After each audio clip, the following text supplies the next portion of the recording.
ప్రేమంటే ముఖములోనో కామములోనో పొందే సుఖము కాదు. ఇష్టమైన వాళ్ళు ఎదురుగా ఉన్నప్పుడు మనలో కలిగే ఒక అందమైన అనుభూతి. రుణానుబంధము లేనిదే శునకము కూడా నీ దగ్గరకు రాజాలదు. కావున ఎవరైనా నీ సహాయార్థమై వచ్చినచో వీలు కలిగిన సహాయం చెయ్యుము.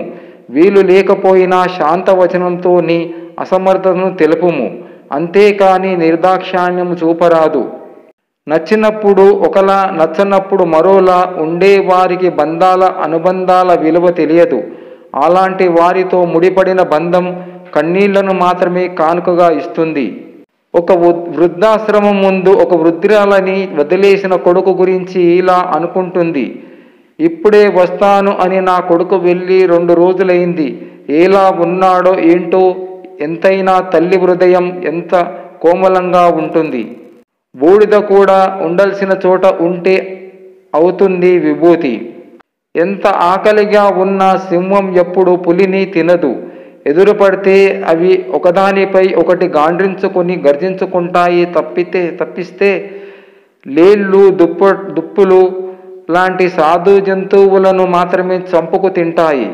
అలాగే రాజకీయ నాయకులు వారిరువురు ఎంతటి ప్రత్యర్థులైనా ఒకరిపై ఒకరు దూషించుకుంటారు. తప్పిస్తే ఒకరికి ఒకరు హాని చేసుకోరు. పైగా వారు పదవుల కోసం ఏకమైపోతారు కూడా. వారి పదవి కాంక్షించి అమాయక ప్రజలు, కార్యకర్తలు మాత్రమే బలి అవుతారు. మీ జోలికి రాని వారిని పల్లెత్తి మాట అనకండి.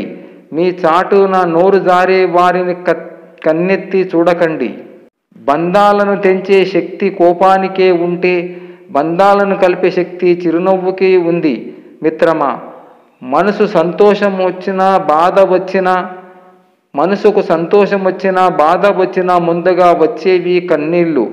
మనతో ఎవరు ఉన్నా లేకున్నా చివరి వరకు మనకు తోడుండే గొప్ప నేస్తం కన్నీళ్ళు. స్త్రీ తన మనసు చంపుకుని బ్రతికేది 2 విషయాల్లోనే. తనకు తప్పదు అనుకున్నప్పుడు, తన బాధ్యత అని తనకు అర్థమైనప్పుడు. భక్తి ఉన్నవారందరూ భగవంతుడిని ఆరాధిస్తారు. కానీ భక్తితో పాటు శ్రద్ధ కలిగిన వారు భగవంతుడి అనుగ్రహాన్ని కూడా పొందుతారు. మనుషులు ఎంత భయంకరంగా ఉంటారంటే అబద్ధాలు, మోసాలు, ఆలోచనలు, అలవాట్లు వాళ్ళకి కావలసినప్పుడు కావలసిన విధంగా మార్చేసుకొని అవతల వాళ్ళని పిచ్చి వాళ్ళని చేస్తారు. వీళ్ళకంటే సంఘ విద్రోహులు, టెర్రరిస్టులు చాలా బెటర్.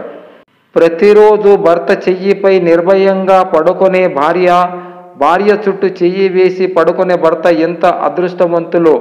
అలా లేనివారు ఎన్ని సంపదలు ఉన్నా ఆ సుఖం ముందు అన్నీ వ్యర్థమే.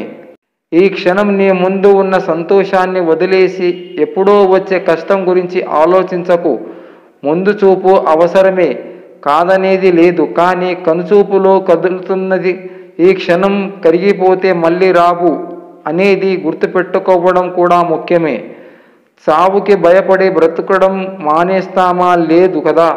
అలాగే ఈరోజు ఆనందాన్ని తాకట్టు పెట్టి రేపటి అద్భుతం కోసం ఖర్చు చేయాలి అనుకోవడం అవివేకం. నీ దగ్గర ఏదైతే ఉందో దాని గురించి ఆలోచించు, ఆనందించు, ఆస్వాదించు. పెళ్ళైన మహిళలు చెప్పే అత్యంత ఘోరమైన అబద్ధం ఏంటో తెలుసా? ఏమోనండి, ఆయన్ని అడగాలని. పక్వానికి వస్తేనే పండు సువాసన బయటపడుతుంది. అనుభవం వస్తే మనిషి యోగ్యత బయటపడుతుంది.